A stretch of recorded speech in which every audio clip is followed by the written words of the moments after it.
Hello, today I'm going to read to you a really nice story about saying sorry and having good manners.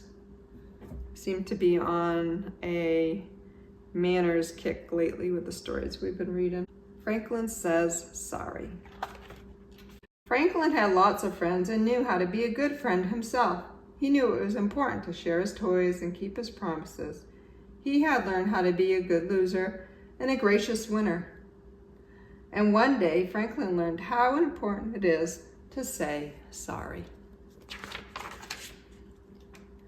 Franklin and his friends had spent the morning searching through attics and basements, toy boxes, and recycling bins. They had been collecting things to turn their tree fort into a ship. Franklin held up an old cap. "Here's our captain's hat." "And this can be our telescope," said Bear, holding a bottle to his eye. "Shiver me timbers," he cried. "A sea monster." "I'm not a sea monster," sniffed Beaver. "I'm the mermaid who guards the sunken treasure." "Okay, mateys," said Franklin. "Let's make this fort ship-shape." Everyone got busy painting and decorating. At the end of the day, they stopped to admire their work. "It's starting to look like a ship," said Snail. "But it still needs something," sighed Beaver. "Something special," added Bear thoughtfully. The friends agreed to work again in the morning. The next day, Franklin met Bear on his way to the tree fort. Bear was carrying a shoebox. "What's in the box?" asked Franklin. Bear hid the box behind his back. "I can't tell you," he said. Franklin was puzzled. "Why not?" he asked. "It's a secret," explained Bear. "You'll find out when everyone's at the fort." "Please, Bear," begged Franklin. "I won't tell." "Well, all right," Bear finally agreed, "but not here."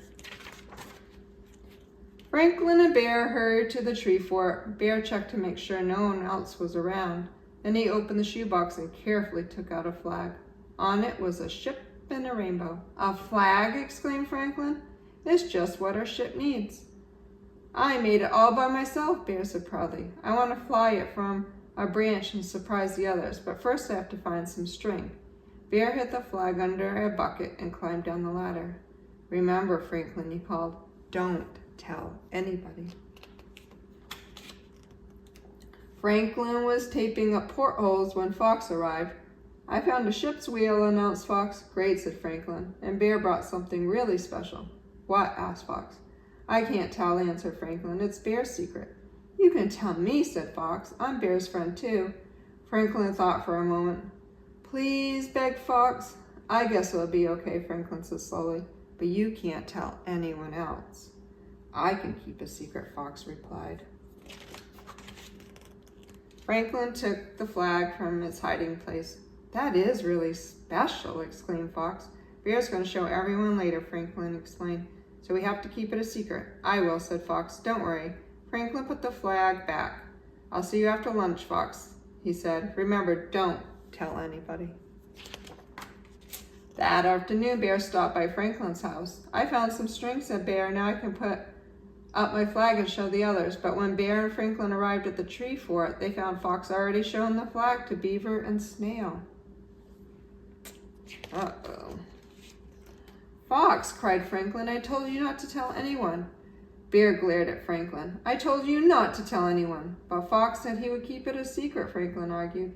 "You were supposed to keep it a secret," Franklin replied Bear. "I want my flag back now. I'm leaving." "Wait, Bear," begged Franklin. He grabbed the flag. "Let's go." "Let go," said Bear as he gave a hard tug. Everyone heard a horrible ripping sound. The flag tore in half. "That's the last time I tell you a secret, Franklin." Bear threw down the flag and stomped off. Everyone stared at Franklin. "I've never heard Bear talk to anyone like that before," said Snail. "I'm glad I didn't tell anybody," added Beaver. Franklin looked worried. "I better go talk to Bear," he said.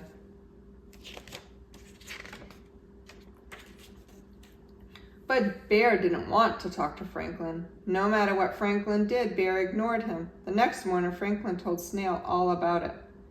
"Bear doesn't want to be my friend anymore," Franklin said sadly.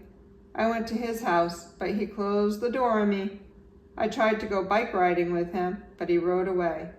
And I did a special trick for him on the pond, but he didn't even smile. Did you tell him you're sorry, Franklin asked Snail. I told him I didn't mean to tell a secret. I told him I'd never do it again, said Franklin. But did you say sorry? Snail repeated. Franklin started to say something, but then stopped. For a minute he said nothing. No, Franklin finally answered. I never said sorry, but I really am. How can I get Bear to listen to me? We'll think of something, said Snail. By the afternoon, Franklin and his friends had a plan. First, they taped the flag back together and hung it from a branch. Then they waited quietly in the tree fort, hoping that Bear would come to get his flag. Sure enough, it wasn't long before Bear arrived. Hello, Bear, said Franklin. I have something to say to you. I just came for my flag, replied Bear. Please listen to Franklin, pleaded Fox. Why should I? Asked Bear. Because we miss you, said Beaver and Snail. Bear sighed. All right, he said. Franklin took a deep breath.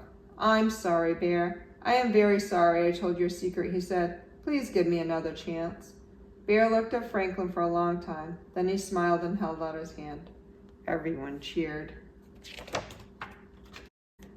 I've just thought of a name for our ship, exclaimed Bear. The Friend Ship. Do you like it? Everyone loved the name, especially Franklin. That was a nice story about friendship and working together and saying sorry when you do something that you shouldn't have done. And if you promise to not tell a secret, to not tell it. So those are all some good lessons that we learned from that story. I hope that you have some lessons that you learned as well. And I'll see you in the next read-along.